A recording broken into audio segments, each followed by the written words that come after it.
Bonjour à toutes et à tous, bienvenue dans cette nouvelle édition, une édition sportive en ce mardi avec Guillaume Van der Schaak. Bonjour. Bonjour Vincent. Alors Guillaume, on va donc revenir sur tout ce qui s'est passé ce week-end et il s'en est passé des choses pendant ce week-end de 3 jours. Mais priorité à l'actualité sportive, c'était hier soir, c'était de la Ligue 2, c'est le Racing Club de Lens qui s'est encore imposé et qui prend la tête de sa division. Ouais, une fois n'est pas coutume, Vincent, on commence par la Ligue 2 avec le RC Lens qui est seul en tête de la deuxième division à l'issue de la 14e journée de championnat. Ils ont récupéré leur trône, les 100 et or. Hier soir, à la faveur d'une bonne victoire face à Rodez, les hommes de Philippe Montagnier ont donc repris les commandes. Une victoire 2-1 à l'extérieur, alors que la formation artésienne était menée 1-0 suite à un joli but d'un attaquant de Rodez à la 22e minute. Mais c'était sans compter sur un incroyable doublé de Gaëtan Robaille qui a marqué à la 28e en première période et ensuite au milieu de la seconde mi-temps à la 63e. D'abord un centre-tir venu de nulle part, on croit qu'il veut centrer, la balle elle est fort brossée, puis finalement le ballon termine sa course dans la lucarne et c'est ce qu'on appelle une lucarne rentrante, pas un poteau rentrant. Regardez les images si vous en avez l'occasion, une lucarne rentrante et ça permet au Racing d'égaliser, un but assez incroyable. Et puis en milieu de seconde période, une tentative repoussée, Gaëtan Robaille récupère à nouveau pour marquer de son pied gauche. Bref, une belle victoire des 100 euros. Une belle victoire qui s'inscrit quand même dans une longue série, ça fait longtemps qu'on n'a pas vu Lens perdre, Guillaume. Ouais, c'était le 24 août dernier où les Lensois s'étaient inclinés face à l'équipe de Troyes. Depuis, le Racing Club de Lens va beaucoup mieux.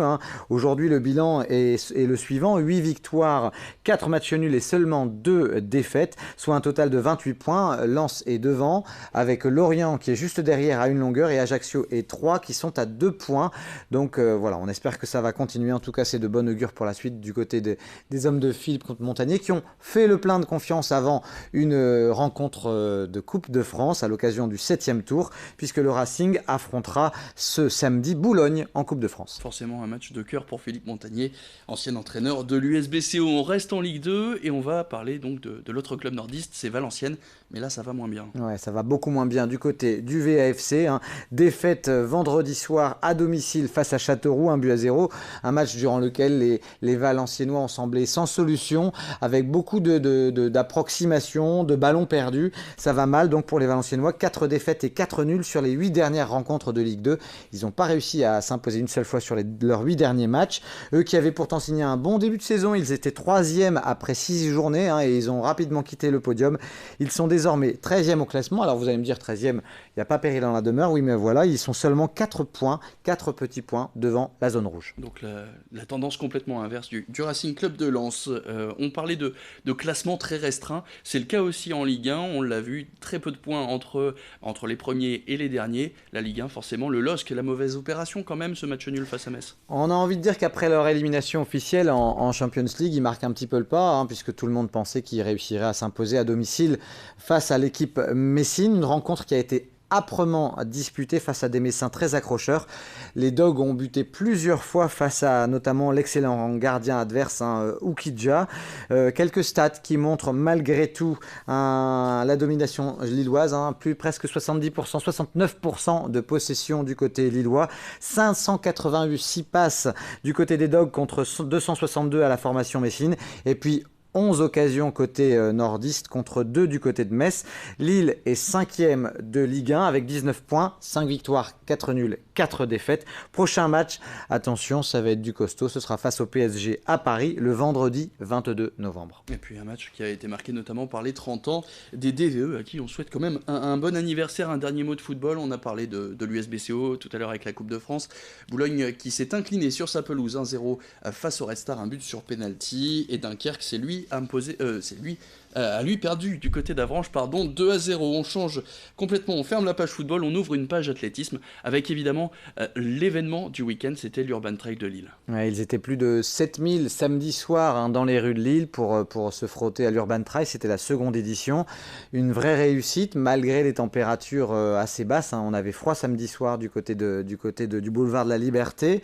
Alors ça a permis notamment à plus de 6500 personnes de courir entre différents monuments, notamment notamment l'Opéra, le Palais des Beaux-Arts, la Vieille Bourse, l'Hospice Comtesse et j'en passe. Et beaucoup d'animations et de sourires pour les gens qui ont pu courir entre les monuments. Mais en revanche, il fallait marcher dans les monuments avec des animations musicales, des pianistes, des gens qui chantaient. C'était vraiment une chouette initiative.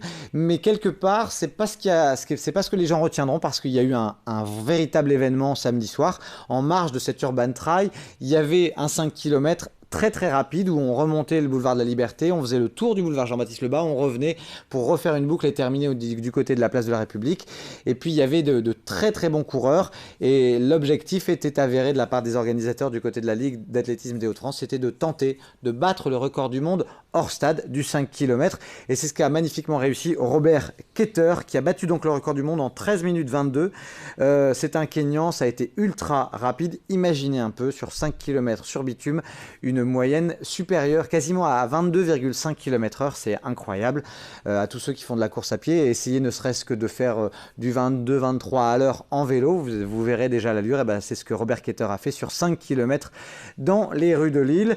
Et ils étaient 3 d'ailleurs à réussir à passer sous l'ancienne marque qui était de 22 minutes 29. Donc le record du monde a été battu de 7 secondes, c'est pas rien. Et vous aussi, vous avez battu votre record, Guillaume. Voilà pour l'info au passage. On passe maintenant au basket et déjà en Pro A. Bonne nouvelle pour le BCM et pour le SSM qui en avait grand besoin. Ouais, en Jeep Elite, d'abord une bonne victoire pour Gravelines qui est allé gagner au Mans 74-70. C'est bien, ils sont 7e les Gravelinois, mais la bonne nouvelle, elle est surtout venue du côté des basketteurs du Portel qui avaient grand besoin de se rassurer. C'est chose faite en battant dans leur fameux chaudron dans une ambiance de feu l'équipe de Levallois sur le score de 98-79, une victoire quasiment de 20 points, donc ça fait du bien pour la confiance, ils en avaient grand besoin.